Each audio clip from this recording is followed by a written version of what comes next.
ఈ రోజుకి నేను ఒకటే చెప్తున్నా, నువ్వు నన్ను తవ్వుకోవటవో నేను నిన్ను తవ్వుకోవటవో కాదు, రాజకీయాలు మారుద్దామని అడుగుతున్నా. శాంతి భద్రతలు తీసుకొద్దాం. వేయండి, ఎస్పీ గారు ఆధ్వర్యంలో కమిటీ వేయండి, చర్చించి రాజీ చేసి ఈ వాతావరణం ఎక్కడో ఒక్కడ స్టాప్ చేయాలి కదా. గతంలో మీ వాళ్ళు 10 మంది పోయారంట పిన్నెల్లి నుంచి. ఎందుకు? 2014 నుంచి 19 వరకు అకృత్యాలు చేశారు, ఏమన్నా జరుగుతుందని. ఈరోజు వాళ్ళు 200 మందిని పంపించారు. ఓకే, 3 ఏళ్ళ తర్వాత జగన్మోహన్ రెడ్డి గారు వస్తాడు, అది మీరు ఆపలేరు. అప్పుడు వాళ్ళు మళ్ళీ ఒక 300 మంది పోవాలా? ఇంకింతేనా రాజకీయం? లేదు, ఈరోజు మీ వాడు ఒకటి మర్డర్ చేశారు, వాళ్ళ పిల్లలు కక్షలు పెంచుకొని రేపు ఇంకోటి చేస్తారేమో, చేయకూడదు బట్ చేస్తారేమో, ఆపాలి కదా, కక్షలు తగ్గించాలి కదా. కక్షలు తగ్గించాలంటే చర్చలు జరగాల, వాళ్ళలో ఉన్న కోపాన్ని తగ్గించాలా. అదే నాయకత్వం.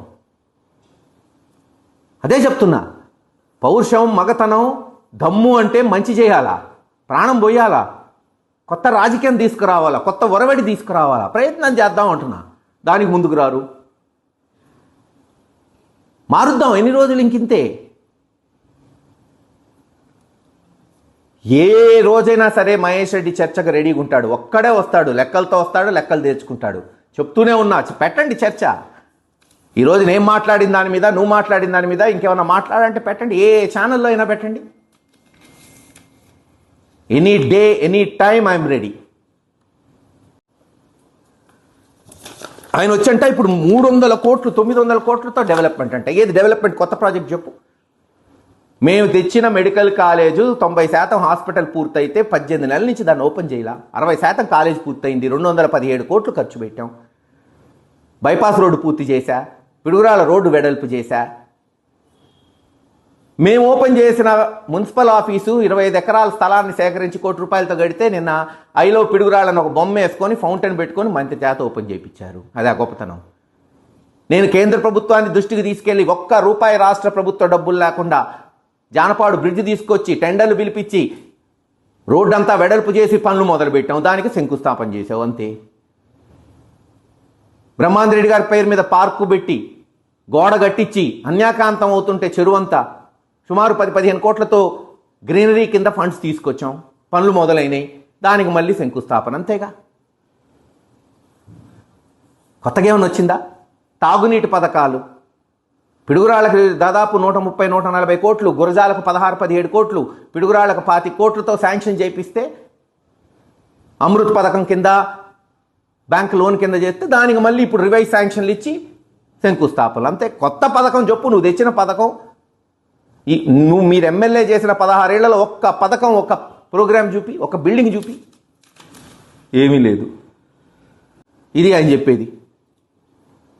అంటాడు మహేష్ రెడ్డి ఘోరంగా ఓడిపోయాడు 29,000తో అని. మరి 2019లో ఓడిపోయిందంతా 28,500తో. దానికి దీనికి మహా అయితే ఒక 500-1000 తేడా. దాన్ని ఏమంటారు?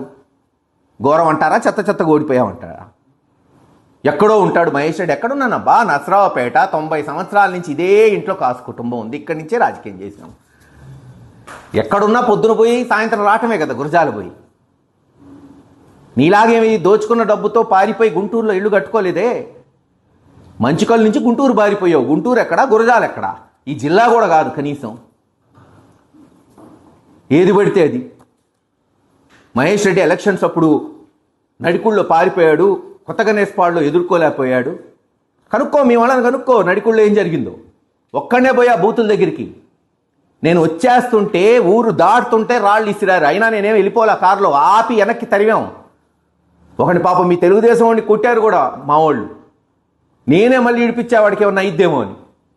అయినా పోలీసులు వచ్చి రాళ్ళు ఇసురుతుంటే నన్ను పక్కకు లాక్కొచ్చారు. ఇది జరిగింది వాస్తవం. కాబట్టి కనుక్కో. కొత్త గణేష్పాడులో పాపం దారుణం. బీసీ మహిళలు 100 మందిని గుళ్ళో పెట్టి తాళం వేస్తే రాత్రంతా పొద్దునే పోయి విడిపించుకొని వచ్చాం.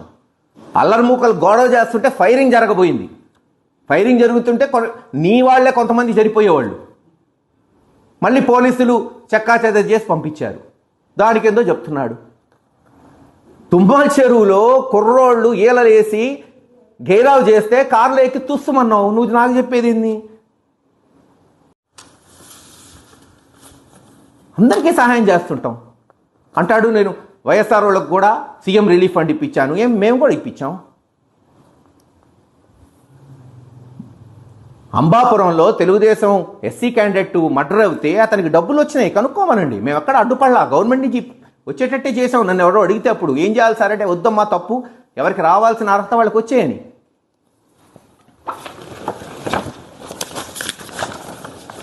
ఎంతమంది తెలుగుదేశం నాయకులు మైనింగ్ చేసుకోవాలా? ఇప్పుడు అంతా ఆయన ఒక్కడే చేసుకుంటున్నాడు. ఆ రోజున